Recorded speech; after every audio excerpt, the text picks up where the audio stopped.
سورۃ الانبیاء آیت نمبر 105۔ اعوذ باللہ من الشیطان الرجیم، بسم اللہ الرحمن الرحیم۔ آپ کو یاد ہوگا کہ ہم پچھلی آیتوں میں قیامت کا ذکر پڑھ رہے تھے، جو کہ انتہائی بڑی گھبراہٹ سے تعبیر کی گئی، الفزع الاکبر۔ آیت نمبر 103 میں ہم نے دیکھا تھا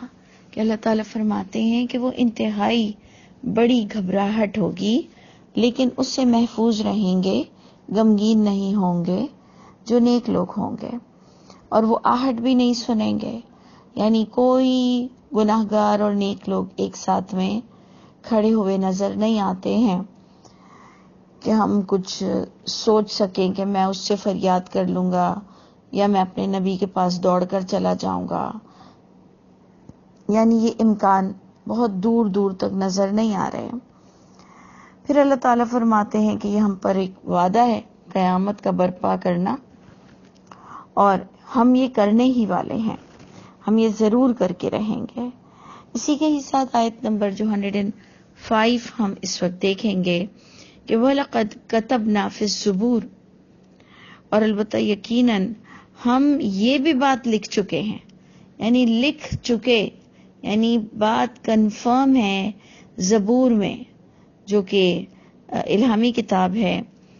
کہ من بعد الذکر، کہ اس میں بھی وہی نور تھا، وہی مبین تھی وہ کتاب۔ دیکھیں آپ سارے ایٹریبیوٹ، انجیل، توریت، زبور، سب کے ایک ہی ہیں کہ ہدایت ہے، نور ہے اور رحمت ہے، حکمت ہے۔ تو اللہ فرماتے ہیں ہم نے زبور میں بھی نصیحتوں کے بعد یہ بات ضرور لکھ دی تھی کہ ان الارض، یہ کہ جو زمین ہے،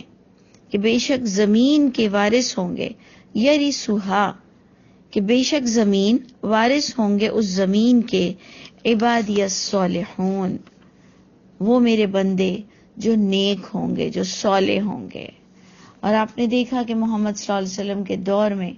جب انہوں نے اسلام پھیلایا اور اسٹرگل کی تو اللہ نے انہیں زمین سے نوازا۔ تو آج ہماری زمین ہمارے ہاتھوں سے کیوں جا رہی ہے؟ یہ ایک بہت ہی لمحہ فکریہ ہے۔ آپ کو اور مجھ کو بھی اس پر غور کرنا چاہیے کہ ہم لوگوں کی زمینوں پر پناہ پکڑتے پھرتے ہیں، یا ہمیں لوگوں کی زمینوں میں، یعنی مسلمان اپنی زمین پر نہ کچھ خود اگاتا ہے، نہ کچھ بساتا ہے، یعنی وہ دوسروں کا محتاج ہوا ہے۔ یہ عبادت صالحون سے اللہ نے نیک بندوں سے وعدہ کیا تھا کہ زمین ان کے ہاتھ میں دے دی جائے گی۔ اور اس کے علاوہ بھی اگر آپ ایک اور آیت پر غور کریں کہ اللہ تعالیٰ فرماتے ہیں کہ ان الذین آمنوا وعملوا الصالحات، بے شک جو لوگ ایمان میں پرفیکٹ ہوں گے اور اس ایمان کے مطابق عمل صالح بھی کریں گے، لَيَسْتَخْلِفَنَّكُمْ فِي الْأَرْضِ، البتہ وہ اللہ تعالیٰ ضرور بضرور انہیں خلافت دیں گے زمین کی۔ ہمارے یہاں کچھ لوگ تو کہتے ہیں زمین مانگنا ہی نہیں چاہیے، زمین کیوں مانگیں، کیونکہ ہماری تو بس جنت ہے۔ قرآن بتاتا ہے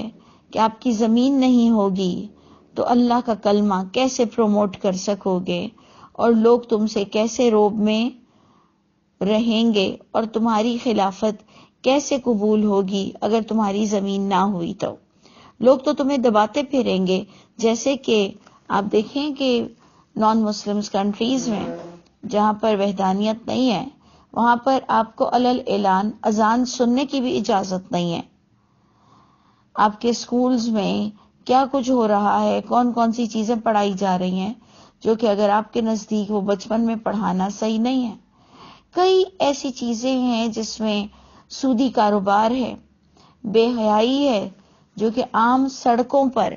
مسلم کنٹریز میں بھی نہیں دیکھنی چاہیے، لیکن مسلمان خود ہی اپنی اوقات سے جب گر گیا، جب عبادت صالحون ہوا ہی نہیں، اب جب اس نے اپنی حرکتوں کو بدلنا شروع کیا، اللہ فرماتے ہیں کہ ہم نے زبور تک میں لکھ دیا تھا کہ صالح بندے زمین کے وارث ہوں گے۔ تو آج آپ اپنے اطراف میں دیکھیں کہ ہم مسلمان جو اپنے آپ کو صالح سمجھتے ہیں، ہماری زمینیں ایک ایک کر کر ہاتھ سے جاتی ہی چلی جا رہی ہے، تو آپ خود غور کریں کہ ہم کہاں غلط ہیں اور ہم کہاں اپنے آپ میں خوش فہمی کا شکار ہیں کہ ہم بہت ہی نیک بندے ہیں اور ہماری تو بخشش کنفرم ہے۔ تو اللہ ہم سب کو توفیق عطا فرمائے۔ ہمیں اس میں دو سوچیں مل رہی ہیں، دو ہمارے پاس ادھر نظریے آ رہے ہیں کہ زمین بھی مسلمانوں کے ہاتھوں میں ہونا ضروری ہے، کیونکہ پھر ہمیں لوگ اسلام کو پروموٹ نہیں کرنے دیں گے۔ آپ دیکھیں سلیمان علیہ السلام نے کس طرح سے لیٹر لکھ کر بھیجا، کیونکہ وہ سمجھتے تھے کہ میں سپر پاور ہوں اس وقت۔ انہوں نے کہا اس زمین پہ شرک مت کرنا اور میرے تابع ہو جاؤ۔ انہوں نے ان کو مسلمان کرنے کا زبردستی مسلمان نہیں کیا، لیکن انہوں نے کہا یہ کھلم کھلا شرک نہیں چل سکتا، یہ گناہ کے اڈے کھلم کھلا نہیں ہو سکتے ہیں۔ تو یہ ایک بہت ہی بیلنس طریقہ ہوتا ہے کہ جب کوئی بھی کسی ملک کو اپنے انڈر میں لیتا ہے تو اس کے قانون لاگو ہوتے ہیں۔ تو اسلام نے کبھی کسی کو زبردستی مسلمان کرنے کا حکم نہیں دیا، لیکن اگر جہاں اسلام غالب آئے گا وہاں اس کے رولز کو فالو کرنا سب کو ضروری ہوگا۔ یعنی وہ گناہ کے کام، بے حیائی کے کام کھلم کھلا نہیں کر سکتا، وہ شراب کھلم کھلا نہیں بیچ سکتا، وہ کھلم کھلا سودی کاروبار کے پروپوزلز نہیں دے سکتا۔ تو یہ بڑی سوچنے کی بات ہے کہ اللہ نے فرمایا کہ میرے نیک بندے زمین کے وارث ہوں گے، اسی لیے ہمیں دعا بھی سکھائی گئی، ربنا آتینا فی الدنیا حسنہ، اللہ ہمیں اچھی دنیا دیجیے گا، تو جب زمین آپ کی ہوگی تو دنیا آپ کی اچھی ہوگی اور اسلام آپ کی ذات سے پروان چڑھے گا۔ تو اللہ نے بھی ہمیں یہ دعا مانگنا سکھایا ہے۔ اور اب ادھر آ رہی ہے بات کہ ان فی ھذا، بے شک اس کتاب میں بھی، زبور میں بھی نصیحتوں کے بعد لکھا ہوا تھا کہ میں میرے نیک بندوں کو زمین کا وارث بناؤں گا، ان فی ھذا، اور بے شک اس قرآن میں بھی لبلاغ،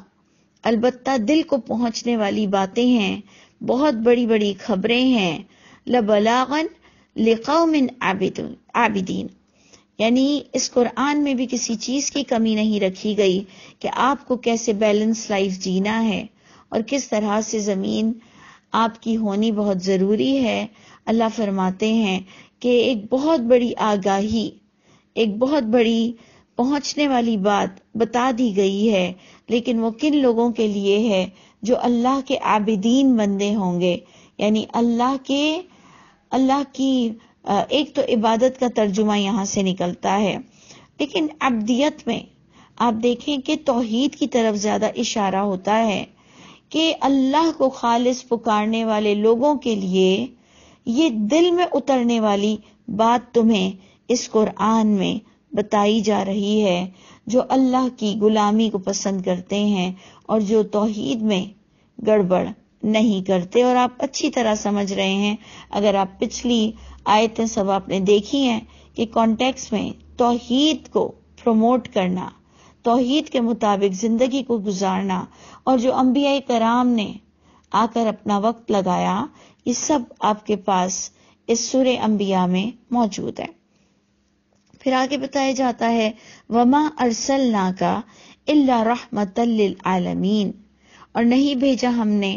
آپ صلی اللہ علیہ وسلم کو مگر رحمت بنا کر بھیجا ہے تمام جہان کے لیے۔ اب آپ اس آیت کو غور سے دیکھیں، بہت غور سے دیکھیں، کیونکہ آپ کو یہ بات ہم پہلے اتنا کلیئر کر دیں کہ محمد صلی اللہ علیہ وسلم کی وہ ذات ہے جو کہ سورہ احزاب میں بھی ہمیں بتایا جاتا ہے کہ نبی بہت ہی قریب ترین ہیں ہر ایک کی نفسوں سے، یہاں تک کہ تمہارے تمام رشتوں سے اور تمہاری اپنی ذات سے بھی افضل تم کو نبی کی ذات ہونی چاہیے۔ یعنی یہ میں اپنا تعارف کرا رہی ہوں کہ میں نبی کو آخری نبی مانتی ہوں، محمد صلی اللہ علیہ وسلم کو، اور محمد صلی اللہ علیہ وسلم ہمیں اپنی ذات اور اپنے تمام رشتے ناتوں سے افضل ہونے چاہیے۔ لیکن اس آیت میں لوگوں نے جو میرے نزدیک مس گائیڈ کیا ہے لوگوں کو کہ وہ ایک رحمت ہے تمام جہان والوں کے لیے. وہ کیوں رحمت ہے؟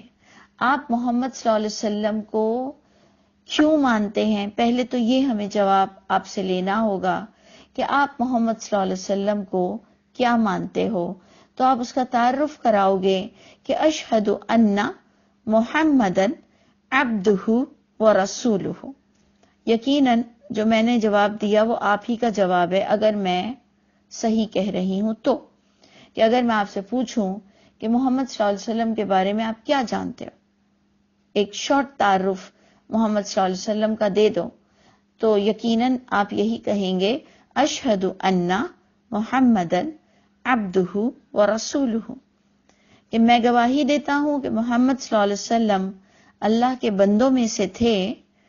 اور میسنجر تھے. یعنی ان کا تعلق، ان کی وابستگی میسنجر کی حیثیت سے ہم ان کو اپنا ولی، اپنا لیڈر، اپنا بڑا، اور ان سے ہم بہت زیادہ پیار کرتے ہیں کہ اللہ نے انہیں اپنے پیغام کے لیے چنا. وہ پیغام جو زمین پر بھیجنا تھا صدا کے لیے، آخری کتاب میں تمام کتابوں کو مرج کیا گیا اس کتاب میں، اس کتاب کے لیے محمد صلی اللہ علیہ وسلم کا سلیکشن ہوا. تو اگر آپ اور میں اس آیت کو بہت ہی تعصب کے بغیر یہ دیکھیں کہ وما ارسلناک، اور نہیں بھیجا ہم نے آپ صلی اللہ علیہ وسلم کو مگر رحمت بنا کر بھیجا. تو دیکھیں نیک لوگوں کی ذات رحمت تو ہوتی ہے، ہر نیک انسان رحمت تو ہوتا ہی ہے، اس کے ساتھ بلیسنگ ہوتی ہے، وہ انسان کو تکلیف نہیں دیتا. لیکن اگر آپ اس آیت کو میسج سے اٹیچ کریں تو ہمیں پتہ چلتا ہے یہ بات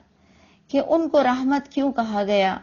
کیونکہ ان کے ساتھ جو کتاب دی گئی وہ انسان کی زندگی بتاتی ہے کہ تمہیں کیسے جینا ہے، کیسے مرنا ہے، تمہیں کیسے گزارنا ہے. جو کہ آپ کو پچھلی آیت میں بتایا گیا کہ تمہارے پاس زمین کا ہونا بھی ضروری ہے جہاں تم عزت کی زندگی جی سکو اور اللہ کے دین کو پروموٹ کر سکو. اور ایک اور آیت میں بتایا جاتا ہے نبیوں کا نظریہ یا نبیوں کے بھیجنے کا ریزن بتایا جاتا ہے، اور اللہ تعالیٰ فرماتے ہیں هو الذی ارسل رسولہ بالہدی،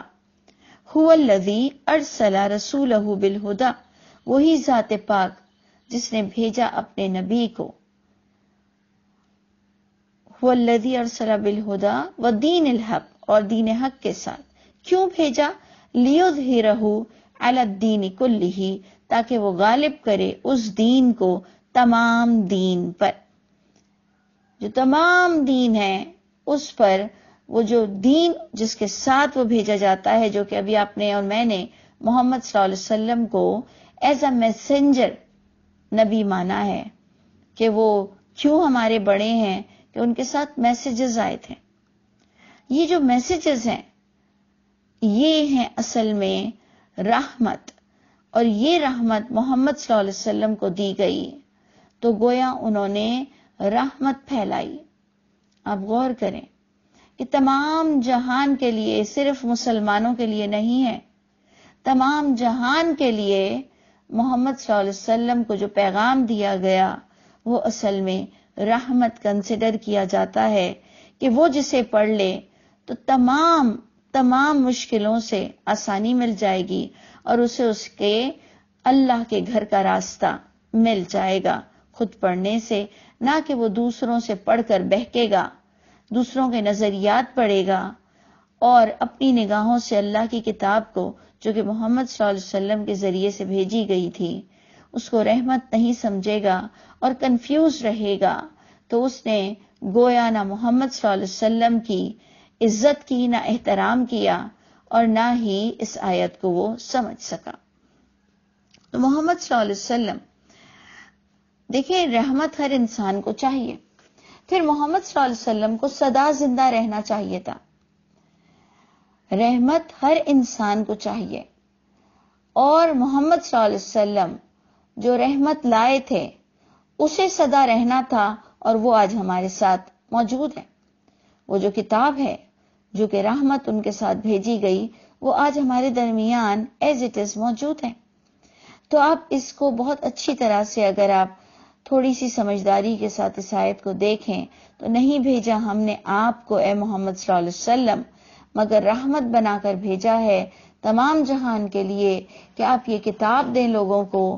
اور اس آیتوں کو جو پڑھے گا وہ اللہ کی رحمت کا حقدار ہو جائے گا۔ اور اسی کے ہی ساتھ آپ دیکھیں کہ یہی بات جڑتی چلی جا رہی ہے۔ قل اے محمد صلی اللہ علیہ وسلم آپ کہہ دیجئے انما یوحا الیہ، آپ لوگوں کو یہ بات بتا دیجئے کہ میں رحمت کے سینس میں ہوں کہ بے شک وحی کی گئی ہے میری طرف، اور وحی کی خاص بات کیا ہے کہ انما الہکم الہ واحد۔ وحی میں کئی باتیں، کئی قصے، کئی نظریے دیے گئے، جس میں ٹاپ موسٹ اللہ نے خاص ایک ٹاپک کو لیتے ہوئے بات کہی کہ اے محمد صلی اللہ علیہ وسلم آپ کہہ دیجئے کہ معبود تمہارا فقط ایک معبود ہے، اتھارٹی فقط ایک اللہ کے ہاتھ میں ہے، فہل انتم مسلمون، بس کیا تم فرمانبرداری اختیار کرتے ہو؟ مسلمان صرف کہنے سے مسلمان کنسیڈر نہیں کیا جائے گا، مسلمان اسلم، یہ فرمانبردار انسان کو قیامت کے دن مسلمان ہونے کا حق ملے گا۔ یعنی آج تو میں اور آپ پیپر ورک میں یا کوئی پوچھتا ہے کہ آپ کس دین سے تعلق رکھتے ہیں تو ہم کہتے ہیں ہم مسلمان ہیں، جبکہ اصل مسلمان اللہ کے یہاں وہ کنسیڈر کیا جائے گا جو کہ واقعی اللہ کو اچھے عمل کر کے دکھاتا تھا، اور سب سے بڑھ کر اس کے کانسیپٹ بہت پیور اور کلیئر ہوتے تھے۔ اور اللہ فرماتے ہیں اگر کوئی نہیں مان رہا اس ایک خدا کی اتھارٹی کو، جیسے کہ اس زمانے میں لوگ ہماری ہی طرح کس طرح کی حرکتیں کرتے تھے کہ اپنے نبیوں کو انہوں نے کوئی ایسی اتھارٹی بنا دی تھی کہ یہ ہمیں قیامت میں بھی کام آ جائیں گے، قبر میں بھی کام آ جائیں گے، حشر میں بھی کام آ جائیں گے، دنیا میں بھی سدا آتے رہتے ہیں، یہ جو ہم کانسیپٹ بنا لیتے ہیں، جبکہ نبی اپنا کام کر کر اپنے وقت مقرر پر اللہ کے حکم سے چلے جاتے ہیں۔ تو اللہ فرماتے ہیں اگر یہ نہیں مانتے ہیں اس توحید کو، فَإِن تَوَلَّوْا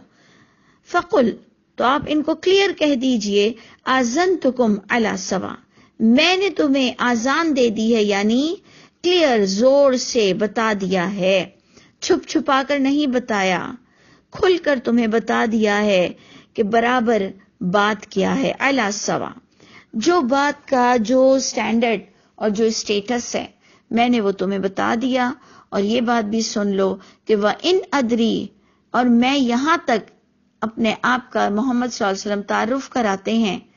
اپنا انٹروڈکشن کراتے ہوئے کہتے ہیں کہ اے لوگو سن لو، وَإِنْ أَدْرِي، میں تو یہ بھی نہیں جانتا، اقریب، کہ قیامت وہ جو پچھلا کانٹیکس میں ہم پڑھ رہے تھے کہ وہ قریب ہے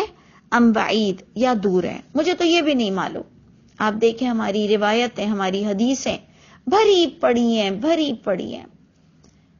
کہ اس دن آئے گی، اتنے وقت پر آئے گی اور اتنے سالوں بعد آئے گی۔ وہ کہتے ہیں مجھے تو یہ بھی نہیں پتا کہ قریب ہے قیامت یا دور ہے، ما توعدون، جس کا تمہیں وعدہ دیا جاتا ہے، انہ یعلم الجہر، کیونکہ ساری معلومات، ساری غیب کی بات، اور جو قیامت کے خاص ٹاپک جس پر محمد صلی اللہ علیہ وسلم کو بار بار کہا گیا کہ آپ لوگوں کو کہہ دیں کہ اس کا علم اللہ کے پاس ہے، تو اللہ کے رسول ہمیں کچھ اس طرح سے بتاتے ہیں کہ انہ یعلم الجہر، کہ بے شک وہی اللہ وہ جانتے ہیں بلند آواز سے بھی، من القولی، کہی ہوئی بات کو، وہ یعلم ما تکتمون، اور وہ اللہ تمہاری چھپی ہوئی باتوں کو بھی جانتا ہے، جس میں اپنے آپ کو کچھ اس طرح سے لیتی ہوں کہ میں اور آپ بھی قیامت کے معاملے میں بڑے سر مٹکاتے ہیں، بڑے بے شک ماشاء اللہ انشاءاللہ کرتے ہیں، لیکن ہمارے دل پر سے نہیں گزرتی کہ قیامت کے دن ہمارا حشر کیا ہوگا۔ ہم ڈرتے ہی نہیں ہیں، ہمیں ایک سیلف سیٹسفیکشن ہے، ہم ایک خوش فہمی کا شکار ہیں کہ جی ہماری تو بخشش ہو جانے والی ہے۔ اللہ فرماتے ہیں اللہ سارے دلوں کے حال جانتے ہیں، جو تم زور سے کہو یا جو تم دل میں چھپا کر رکھو. اور یہاں تک محمد صلی اللہ علیہ وسلم فرماتے ہیں وَإِنْ أَدْرِي، مجھے تو یہ بھی نہیں معلوم، لَعَلَّهُ فِتْنَةٌ لَكُمْ، کہ یہ چیزیں تمہارے لیے ایک آزمائش بنیں گی، وَمَتَاعٌ إِلَىٰ حِينٍ، یا تمہارے لیے ایک فائدہ مند وقت ہے، ایک مقررہ مدت تک. یہ تو تم اور تمہارے عمل سے اللہ ہی جانتے ہیں کہ یہ تمہارے لیے آزمائشیں ہیں، یہ تمہارے لیے فتنہ ہے، اور تمہیں ایک فائدے کا وقت دیا جا رہا ہے. لیکن یاد رکھو ایک مدت تک تمہیں دیا جا رہا ہے، اور مجھے نہیں معلوم کہ تمہارے اعمال نامے کیسے پیش ہوں گے اللہ کے پاس. میں نہیں جانتا کہ تم نے اس کو فتنہ سمجھا، آزمائش سمجھی، اس میں تم نے صبر کیا یا تم نے واویلا مچایا یا تم نے اپنی تمام نفسانی خواہشات کو پوری کرنے کی کوشش کی. لیکن یاد رکھو تمہیں فائدے کے لیے ایک مقرر وقت دیا گیا ہے، اس کے بعد تمہارے لیے کوئی فائدہ نہیں اگر تم نے اپنے نفس سے نیکی نہیں کمائی. اور اسی کے ہی ساتھ اللہ تعالی کے رسول فرماتے ہیں قولا، کہا رسول نے، ربی، اے میرے رب، احکم بالحق، آپ ہی فیصلہ کریں گے حق کے ساتھ. یعنی آپ دیکھیں محمد صلی اللہ علیہ وسلم نے اپنے آپ کو بالکل سائٹ پر ہٹا دیا اور کہا اے میرے رب، آپ ہی فیصلہ کرنے والے ہیں تمام چیزوں کا حق کے ساتھ، یعنی سب کے ساتھ انصاف کا فیصلہ ہوگا. وَرَبَّنَا الرَّحْمَنُ الْمُسْتَعَانُ. اور اب محمد صلی اللہ علیہ وسلم اپنے رب کی تعریف بتا رہے ہیں کہ رب وہ ہے کہ رب ہمارا رحمان ہے جو کہ مستعان ہے، جو کہ انسان کا مددگار اور سہارا ہے. یعنی کلیئر محمد صلی اللہ علیہ وسلم اپنا تعارف کرا رہے ہیں کہ نہ میں کسی کی مدد کر سکتا ہوں اور نہ ہی میں کسی کا سہارا ہوں. وہ میرے رب نے مجھے جو کہنے کا حکم دیا وہ میں نے تم تک ایمانداری اور امانت کی بالکل حفاظت کرتے ہوئے ایز اٹ از بات پہنچا دی. رحمان ہی ہے جو مددگار اور سہارا ہے. علی ما تصفون، ان تمام باتوں کے بارے میں، ان باتوں کے مقابلے میں جو تمہاری زبانیں چلتی ہیں، جو تم باتیں بناتے ہو. یاد رکھنا ساری اتھارٹی اللہ کے پاس ہے. یعنی آپ سوچئے کہ محمد صلی اللہ علیہ وسلم کی پریچنگ کیا تھی، تعلیمات کیا تھیں، اور وہ کس قدر لا الہ الا اللہ کے موقف پر سٹیبل تھے. اللہ تعالیٰ مجھ کو اور آپ کو ان کے دوستوں میں سے اٹھنا نصیب فرمائے. اور اللہ تعالیٰ ہم جہاں کہیں جان کر انجانے میں شرک کر رہے ہیں تو پروردگار ہمارے شرک کو دور کر دیجئے اور ہمیں آپ کے دوستوں میں سے کر دیجئے.